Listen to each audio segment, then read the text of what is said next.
Chinooking a little bit. Got a little bit warmer today, so the wind's really breezing away right now. I went on a big hike. I just got back here and had to do my best Wim Hof impersonation and actually stripped down and hung my first layer on the tree behind me to dry it off, and it worked. It dried off pretty quick.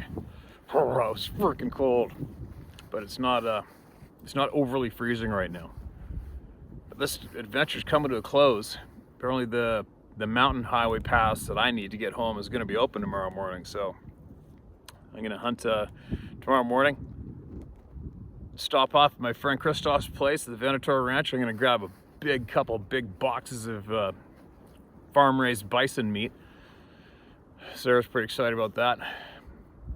Should be delicious. And I've never had it in the freezer. I've never had bison in the freezer before. I've had the odd bison burger at the odd restaurant, but that's it. I've never actually had a bison steak. I'm looking forward to it. He's got packaged there. It's gonna be, he says it's gonna be ribs, roasts, and steaks, and some burger. A little bit of everything. So I'll be doing that after tomorrow morning's hunt, and then get back home and carry on with things. But anyway, so I got my old phone again. I couldn't do a video yesterday because I had to leave this old phone back in the room on the Wi-Fi. It took forever to load that last video, but I guess it got it up. So now I'm back in action, and I'm gonna go for another hike in that direction for about an hour and hang a left and wait one more evening here and see what happens. But in the meantime, listen to this. Mountain Island Lake and Bolivia, North Carolina. Hello, this is Margene Morrison. I'm a 60-year-old grandmother from North Carolina. I've been around the Sasquatches in two places.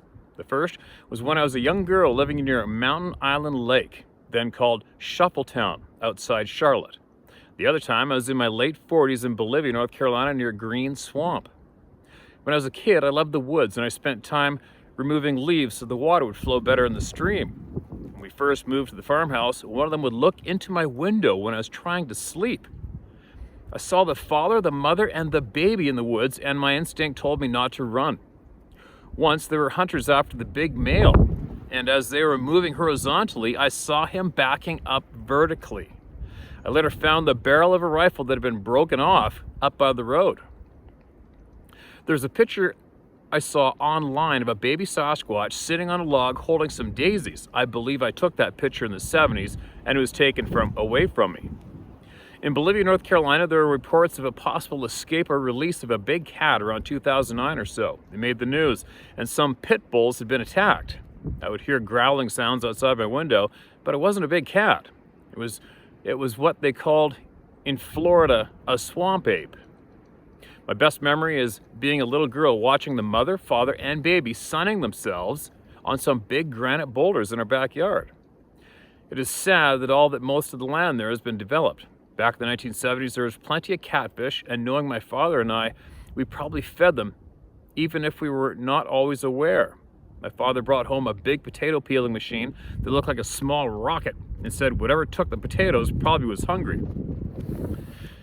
I feel like seeing them for myself gave me a sense of being blessed, and the instinct to not run saved my life later on. The Sasquatches probably knew we were a little different and not a threat. Wow, and then here's another email below it from Margene again. Sasquatches, North Carolina. This is Margene. I wrote an email this morning but wanted to add some further info. The family farmhouse where my family lived in the 70s was on Abernathy Road, and we could see Mountain Island Lake from our porch. It was built in the 1880s with the cornerstone carved from the boulders in the backyard. The owners had the fire department burn the house down a few years ago. The woods where the Sasquatch family lived is supposed to be part of a nature preserve. There are some plants and flowers that only grow in that area, which I believe is across the water from the Lata Plantation. In Bolivia, North Carolina, near Green Swamp is where I lived 15 years ago. That dirt road bypass way goes all the way back to a hunting club, water treatment plant, and a turkey farm. Miles of dirt roads, off dirt roads, behind the many yellow-colored gates in the Green Swamp area. Sometimes the gates are open and sometimes they are closed. I remember it was 15 years ago because I have a Beagle Terrier named Dottie, and she was 15, and the same age as my grandson Tony. I used to sing to Dottie and used to sing to Spotty, the dog I had on Abernathy Road, who looked just like her and lived to be 15. Terrible voice I have, like a southern Minnie Mouse, that might have attracted the Sasquatches? Also, I always leave leftovers to the wildlife, feed the birds, deer, squirrels. One time growing up, we had a refrigerator full of carrots. I'll never forget the look on my first husband's face the first time he saw a possum had made a nest under the hood of his car. He was on his way to the invasion of Panama, and he was from the island of Saipan, Northern Mariana Islands, USA, where there are no possums. It had babies, and I fed it leftover hot dogs. I'm going to see family in Montana this summer, and we will be hiking, but I don't do any of that wood knocking or howls. I would feel like an idiot, or like I was making fun of the Sasquatches. Don't you think they recognize their own calls and can tell the human beings are imitating them? I wouldn't go looking for them because I figure they showed themselves to me when it was the right time for them to do so. Like I said before, my instinct is to not run, and I was as afraid as anyone would be. Helped me later in life. There was another time I had that same instinct not to run, but this time it's from a human being. And if people want to know what a real monster looks like, it is Edward Wayne Edwards, dead now. And Sasquatches aren't monsters or apes, but kind of like beings of the forest. Well, and that's that. Margene, thank you so much for sharing that. Absolutely appreciate that. And this is the only way we're going to learn, is getting the stories passed down to us, right? From people in our communities. That's how knowledge flows. Not from one group, not from one individual dictating what we hear, what we don't hear, or covering shit up. This is the only way we're going to learn, is from all of the people, right? Pretty sure we proved that point at this stage of the game. Thanks again, Margene. Please email us back again if you have anything that you feel the people would need to hear or learn. Make sure you email us back, all right? New twist, old story.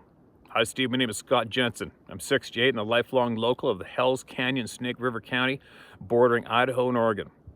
This is one nasty gash in the face of the earth that is deeper than the Grand Canyon. Destroyed more than one pack frame in my life here.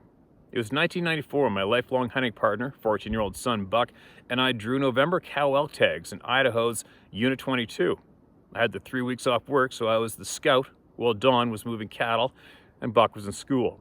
A few days before Thanksgiving, I spotted around 60 head feeding down the south side of Allison Creek, way out of the area I wanted to deal with. These herds, unless spooked, usually graze a 3-circle around. I knew from the past experience that in a couple of days they would be in range on the north side Eccles Creek. I went back down to call Dawn to be up the mountain that night, and I would get Buck out of school. Screw school when you're filling freezers. Cheers to that one. The next morning, we rode our machines to the head of Eccles Creek and parked. The snow was around 14 inches or so. We headed north up the ridge to our granite perch where we could watch both sides. It was over 7,000 feet in elevation. Dawn and Buck were positioned to walk down Allison, and I was below a bit watching Eccles. One more day and they would be where I wanted them. I looked up at them and they were watching something down below them. I went over to see what they were looking at, and 1,500 yards or so on a grass bench at the snow line below was a very large, dark black humanoid. And get this, a very large black canine. They were chasing each other back and forth across this bench. I swear they were playing. The canine was wolf-shaped, not dogman-shaped. It was something to see. It was interesting to watch the grace and fluidity of the humanoid as it ran. Dawn and Buck had convinced themselves that this was a bird hunter who happened to have climbed 5,000 feet up the canyon to play with his lab and managed to get there at daylight. I knew better. Nothing I could say for years could change their mind. Dawn finally came around through many years of hunting with me, for high strangeness seemed to follow me. My son, not so. Denial is very powerful. Fast forward October 2020, bull season. Buck was hunting solo down the confluence of Indian Creek and Camp Creek. This place is deep, dark, and spooky. I've shot several bulls here in the past, and he was standing with his back to a large fir when he said he noticed that things started to go quiet and wonky. Then he felt something hit the back of the tree. He walked around the tree and saw a softball-sized piece of granite laying there. He said he looked around and could not see any granite anywhere else. Exit stage left. We have a new number. P.S. Don't take the kill shot. I think it's going to get Western real soon. Love your shit, man, Scotty. Well, Scotty, I think that's the first time somebody has said that they've seen one of these beings ripping around with a canine with it. I think. I think it does sound. I can't remember word for word, but I have heard it previous of hearing of them running with some dogs, a pack of dogs possibly in the past. That must have been something to see, man, right? I wonder what kind of dog it was. Wolves don't tolerate much of anything or anyone else besides their own pack.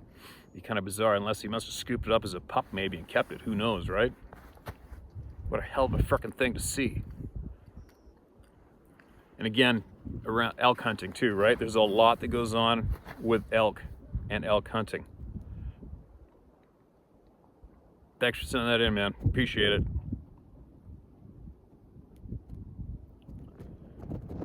Okay. Picks. Oh, Steve, best damn channel out there. If you use this on your channel, you can use my name, David Prokop.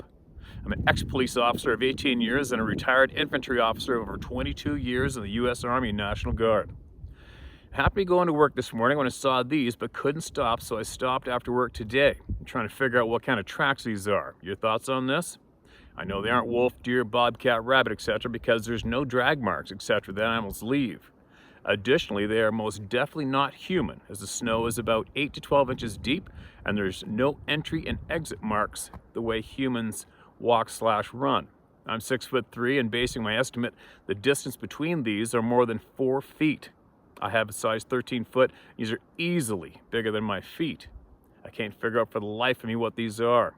I live in central Wisconsin and certainly will not contact the ass hat at the BFRO. Thanks for any insight, David Prokop. Okay, David, when I can see, that is definitely an inline trackway, okay? So inline, obviously inline, and that's usually the signature that these beings leave. Now, it's going to be tough for me. I can't, obviously where I am, you guys, I can't share these photographs. But there's, oh, that's showing up pretty good. There's one there. And like I say, there's no shrapnel snow. You always have snow on top of the snow in the direction of anything, especially deer. When deer jump and bounce, they're kicking snow up and leaving snow. Snow's flying in the direction they're going, and it's laying on top of the rest of the snow that was no printed. And that goes the same for coyotes or anything else. And then obviously with elk, moose, deer, they drag their feet. Or bucks and bulls drag their feet, and they leave quite the trough, like I can show you right here. Actually, oops, I just do. You see this? This is a game trail right there. And that is elk and deer in there. And that's the trail where they leave. And that is the trail where a human leaves. That's my trackway from this morning. So that looks like a pretty crisp trackway, inline trackway. And from what we've all heard, seen, witnessed, had reported thousands of times, that's most definitely one of those upright beings, right? There's a couple other photos here, different angles, but that's the best photo for sure. Thanks for sending that in, man. You know what it was. Especially if you went out of your way to find this channel and email me, you already know what it was. Now, what else we got? Another Idaho again. Hi, Steve. We love your channel. We have several stories from Alaska, where we are from, and a few from Idaho, where we are right now. Number one, on the Kenai Peninsula in Alaska, we would see upside-down trees jammed into the ground, tree-topped soil. No way could cranes or heavy equipment get in there to do it.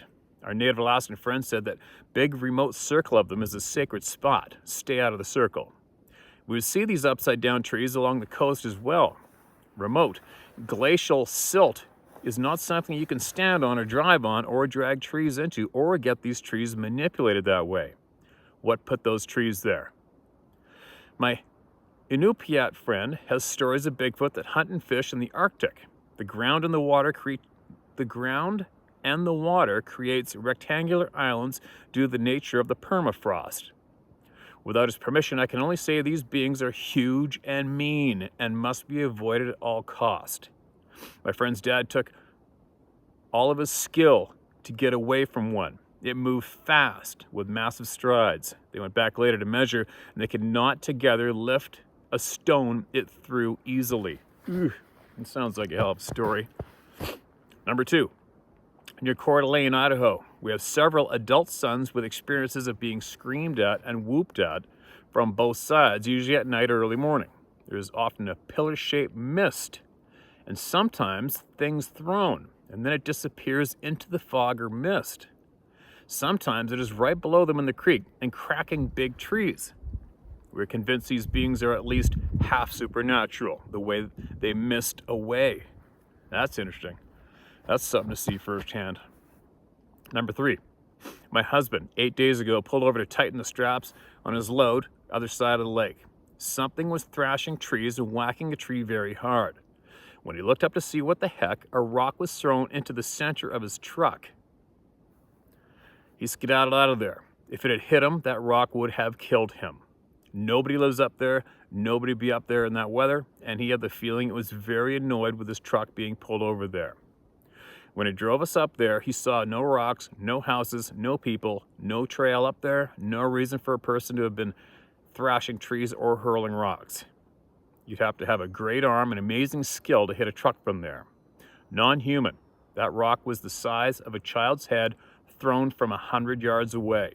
About a mile from that spot last summer, my eldest adult son had rocks thrown at him from the slope as he fished in the early morning. He was spooked by the angle and the distance those massive rocks came from, so he boogied out of there. We drove to the spot in the afternoon so the men could see where the rocks were coming from. Non-human skills. Thank you for all you do to share everyone's accounts. Blessings, KB. Thank you for sending that in to us. Lucky nobody was hurt. It's amazing what can go on. I was thinking about that this morning, how on average they seem to respect barriers from the most simple, feeble barriers like tent walls. Just a tent wall. They'll stand over top of the tents and breathe on you, push down on the tent, scream, stomp their feet, whatever. Do enough to scare the living shit out of you, many people in their tents. But they seem to respect that barrier. Isn't that weird? Same with vehicles. Obviously they could just punch your arm through the window of any vehicle and grab you by the throat and rip you out of there if they wanted to. But they seem to respect that barrier as well. Obviously not all the time. Look at how many times you hear these things bashing into cabins or into houses and shit. Reaching in windows. That's not too cool. But for the most part, they seem to respect that feeble barrier that we seem to feel secure in, right? How many people stay huddled in their tent because they're terrified? I can't get out of the tent fast enough. When I think there's a grizzly bear, whatever, if I think something is in my camp, I can't get out of the tent fast enough. That's just me. I can't picture shitting myself, hiding in my sleeping bag and pulling the covers over my head. That's not really that conducive to surviving an attack from anything, right? You want to be on the offensive. Okay, what do we got? Well, I've never seen one like you have, Steve, but I have enjoyed your channel. My stepdaughter, that's another thing. And the area I live in. I live in Lawrenceburg, Kentucky. She is a magnet for the strange and unusual. I've sat on my dock at night here at the lake here and watched UFOs with her. She saw a Bigfoot going down the road while driving, hiding behind the cedar tree on the roadside. I worked with the guy for almost 20 years that saw one about 2.5 miles from my house that I have now. He told me it was about 20 years ago, more like 25 now. He was hunting in a tree stand about 15 feet in the air, and he looked up and saw the silhouette of it on the other side of the clearing that he was hunting. And it walked through the clearing, walked right up to him, turned and looked him in the eyes for a moment and then turned back looking straight ahead and walked away. He said it scared the hell out of him. And I can tell now, all these years later, when he relates the story, that he turns white, shakes visibly, and you can tell he's still afraid when he remembers it. When he relates his tale of seeing Bigfoot or Sasquatch here in Kentucky. I hunted for many years in the upper part of lower Michigan, around Oscoda, and as a child, I ran through the woods constantly at the age of 8 with a Bowie knife strapped to my leg, practicing marking trails as I went through the woods, either by myself or with the friend, mostly by myself. My knees are no longer in good shape from working in the factory. I love the stories and long to be back in the woods. Thank you for what you do and making sense of moments of fear I've had on the trail in the middle of the swamp in the middle of nowhere, Michigan. And yes, the human mind is much stronger than you can believe. They have reason to fear us. You're on the right track. Sincerely, David Stevens. David, thanks for that, man. Yep, the human mind is something else. I don't know what's more amazing to watch or talk about or observe, these things or us. Humans are frickin' insane. It's funny this morning, like I spent a lot of time in my life teaching people how to do things that I could help teach them, hunting, fishing. And one thing I've tried to help people with patience and never quitting. And one thing though, I wonder if any of you have any good ideas of how to do this. How do you teach people common sense? How do we acquire common sense? Now, I'm watching the Kyle Rittenhouse, that kid that was defending himself during the riots, and he was actually offering up himself as a medic. There's video proof of it, right? And the lack of common sense surrounding, I was talking to Dave Plattis about it the other day too. I mean, it's all an unfortunate scenario, but it just made me start to wonder after, I watched Ben Shapiro commentary on that after it. You should look him up and listen to it.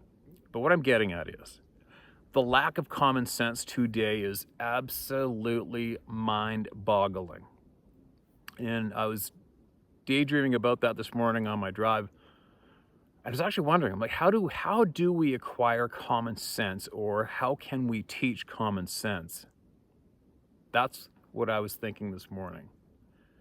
Because the lack of common sense today is incredible. And I don't know exactly how. I have a funny feeling that for the most part, something of no good is really trying to rub the common sense out of the human species. And the evidence of that is very apparent, obviously. But how do we get it back? How do you teach people common sense? How do you do that? I'm going to think about that some more. Maybe people could offer up some serious constructive comments in the comment section below to touch in on that. Because I think that's a very serious issue that needs to be addressed, is creating common sense. How to create it, how to spread it, and how to teach it, how to save it. Because we really, really need it. And it goes a long ways with every single topic, including this topic. You know what I mean? We've got tens of thousands of human beings. None of them connect. Almost all of them not connect with each other, reporting exact same thing. Yet there is a huge piece of our population that can't wrap their brains around it, won't accept it, and they don't even have the common sense to understand that is their brothers and sisters, their mothers, their fathers, their friends, their neighbors, telling them honest to God information, and their common sense is out the door, gone. Any trial today, all you need is one frickin' witness to at times put somebody away for life in a cage. One witness, right? We've got tens of thousands of people seeing the shit, and it doesn't matter. Pretty weird. The things you think about when you've been alone in the woods for 2 weeks straight. Oh, all right. Enough of this. Time for me to carry on and get on and close this mission. Here I go. I'll be back shortly.